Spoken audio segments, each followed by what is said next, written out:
How is PlayStation firmware developed and tested?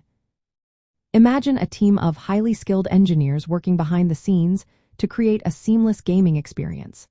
The process begins with designing the firmware, which is the essential software that controls the hardware components of the PlayStation console. Developers start by writing code using specialized programming languages such as C and C++. These languages allow precise control over hardware functions, ensuring the system operates efficiently and securely. Once the initial code is written, it undergoes rigorous review and refinement. Developers utilize integrated development environments to compile and debug the firmware, identifying and fixing bugs or vulnerabilities early in the process. Version control systems are employed to manage different iterations of the firmware, enabling teams to track changes and collaborate effectively. Testing is a critical phase that involves multiple layers of validation. Initially, unit tests are conducted to verify that individual components of the firmware function correctly. These tests are automated and run repeatedly to catch errors at the earliest stage. Following this, integration tests ensure that different modules work together harmoniously, preventing conflicts or system crashes. To simulate real-world usage, engineers employ hardware-in-the-loop testing, where the firmware runs on actual PlayStation hardware or accurate emulators.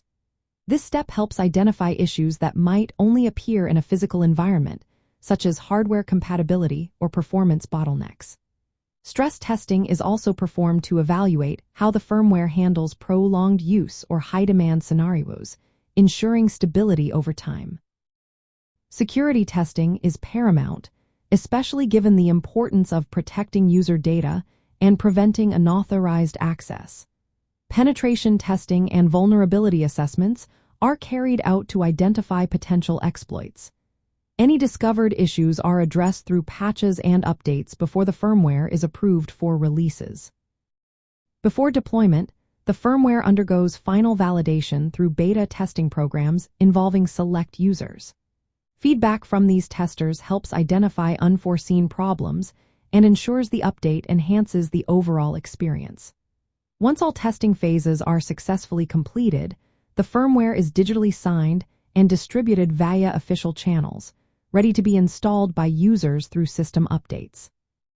This meticulous process guarantees that each PlayStation firmware update delivers improved performance, enhanced security, and new features, all while maintaining the reliability gamers expect.